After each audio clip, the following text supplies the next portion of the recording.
Hello guys, welcome to my channel. Today we are going to discuss about determinants. What are determinants? How to find determinants? तो basically हमारे पास आज का topic है determinants क्या हैं। तो डिटर्मिनेंट्स होते क्या हैं, तो हमारे पास है let A is equal to, हमारे पास एक मैट्रिक्स दिया गया है ए बी सी डी, बी आर 2/2 मीन्स इसका जो ऑर्डर है वो 2/2 है। दो इसमें रोज हैं, दो कॉलम्स है। स्क्वायर मैट्रिक्स को बोलते हैं एक ऐसा मैट्रिक्स जिसमें number of rows is equal to होते हैं नंबर ऑफ कॉलम, उसको हम स्क्वायर मैट्रिक्स बोलते हैं। तो वो कहते हैं हमारे पास एक स्क्वायर मैट्रिक्स दिया गया है जिसका ऑर्डर है 2/2। द डिटर्मिनेंट ऑफ ए, कहते हैं इसका जो डिटर्मिनेंट है डिनोटेड बाय, उसको हम डिनोट करेंगे डेट ए, मतलब DET, डिटर्मिनेंट ए लिख लें, या फिर ए का मोड, इसको मोड बोलते हैं, या फिर आप बोलें कि ये वर्टिकल लाइंस के दरमियान में हम ए को लिख लेते हैं। इज डिफाइंड एज, और हम इसको डिफाइन कैसे करते हैं। उन्होंने कहा है हमारे पास एक मैट्रिक्स दिया गया है 2/2 मैट्रिक्स है, स्क्वायर मैट्रिक्स है, इसका हमने डिटर्मिनेंट फाइंड करना है। तो डिटर्मिनेंट को हम यहाँ तो ऐसे लिख सकते हैं, ए का मोड में लिख सकते हैं, या फिर हम इसके साथ डिटर्मिनेंट लगा के लिख लेते हैं, DET लगा के ए लिख लेते हैं। इसका मतलब भी डिटर्मिनेंट ए होता है, इसका मतलब भी डिटर्मिनेंट। तो हमने मैट्रिक्स ए का डिटर्मिनेंट फाइंड करना है, तो हम लिखेंगे डिटर्मिनेंट ऑफ मैट्रिक्स ए को हमने यहाँ पे लिख लिया है। या फिर इसको हम ऐसे भी लिख सकते हैं, यहाँ पे हमने कहा है ना इसको डिनोट करने के दो तरीके हैं, या तो डिटर्मिनेंट लिख के ए लिख लें, या फिर ए का मोड लगा लें। तो हम यहाँ पे मोड लगा के भी लिख सकते हैं इसको ऐसे ABCD। तो इसका मतलब भी है कि डिटर्मिनेंट फाइंड करना है, इसका मतलब भी है डिटर्मिनेंट, इसका मतलब भी है डिटर्मिनेंट। अब डिटर्मिनेंट फाइंड कैसे करते हैं, डिटर्मिनेंट फाइंड करने का मेथड क्या होता है। ये जो इंट्रीज होती है ना, इनको हम डायगोनल इंट्रीज बोलते हैं। ये डायगोनल इंट्रीज होती है, और जो बाकी दूसरी होती है वो नॉन डायगोनल इंट्रीज होती हैं, अदर इंट्रीज होती हैं। तो डिटर्मिनेंट कैसे फाइंड करते हैं, ये जो डायगोनल इंट्रीज है इनको आपस में मल्टीप्लाई करते हैं, दरमियान में माइनस लगाते हैं, और जो नॉन डायगोनल इंट्रीज है तो ए का मोड जो है वो हमारे पास इज इक्वल टू आएगा, यहाँ पे हमारे पास डायगोनल इंट्रीज ये वाली है, तो इनको मल्टीप्लाई करेंगे आपस में ए को डी के साथ मल्टीप्लाई किया, डायगोनल इंट्रीज दरमियान में माइनस लगाते हैं, जो बाकी इंट्रीज बच जाती हैं हमारे पास नो डायगोनल इंट्रीज वो ये वाली हैं, इनको आपस में मल्टीप्लाई करेंगे। यहाँ पे बी को सी के साथ मल्टीप्लाई करेंगे तो BC। तो ये है हमारे पास ए डिटर्मिनेंट कैसे फाइंड करते हैं, डायगोनल इंट्रीज को आपस में मल्टीप्लाई करते हैं।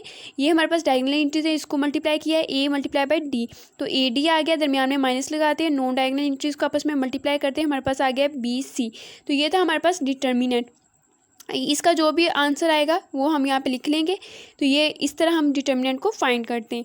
अब हम एक एग्जांपल देखते हैं फिर आप। तो यहाँ पे हमारे पास एक एग्जांपल है, उन्होंने कहा लेट करें B इज इक्वल टू है 1 1 -2 3 फाइंड डिटर्मिनेंट। उन्होंने हमारे पास एक मैट्रिक्स दिया गया है और उन्होंने कहा है कि इसका डिटर्मिनेंट फाइंड करें। तो डिटर्मिनेंट कैसे फाइंड करते हैं, सबसे पहले डिटर्मिनेंट के हम सिंबल लगाते हैं, B का मोड, इसको हम बोलते हैं डिटर्मिनेंट। दोनों साइडों पर लगाएंगे, यहाँ पर भी इसका लगाएंगे 1 1 -2 और 3, इसका भी हमने मोड ले लिया है। इसका मतलब है कि हम डिटर्मिनेंट फाइंड कर रहे हैं। तो डिटर्मिनेंट फाइंड कैसे करते हैं, इज इक्वल टू ये हमारे पास किसके आएगा, क्या करते होते हैं डायगोनल इंट्रीज को आपस में मल्टीप्लाई करते हैं। यहाँ पे डायगोनल इंट्रीज ये वाली हैं, तो 1 × 3 हमारे पास क्या आएगा 3, दरमियान में हम माइनस लगाते होते हैं। ये जो नॉन डायगोनल इंट्रीज होती हैं उनको आपस में मल्टीप्लाई करते हैं, तो -2 × 1 तो -2 आ जाएगा।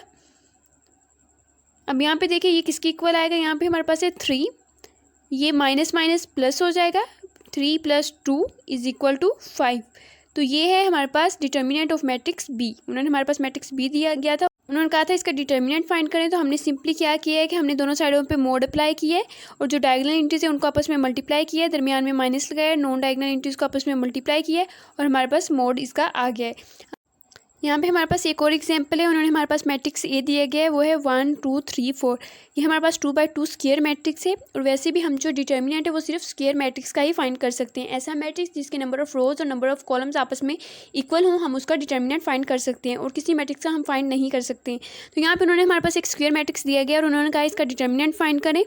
तो हम A mod is equal to, यहाँ पर दोनों साइड पर मोड अप्लाई करेंगे, 1 2 3 और 4, यहाँ पे इसका मोड अप्लाई किया है।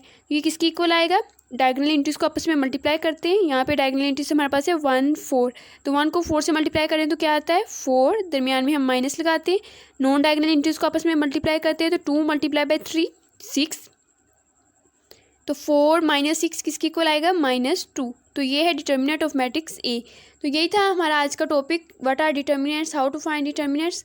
आई होप आपको समझ आ गई होगी। Please like, share and subscribe to my channel.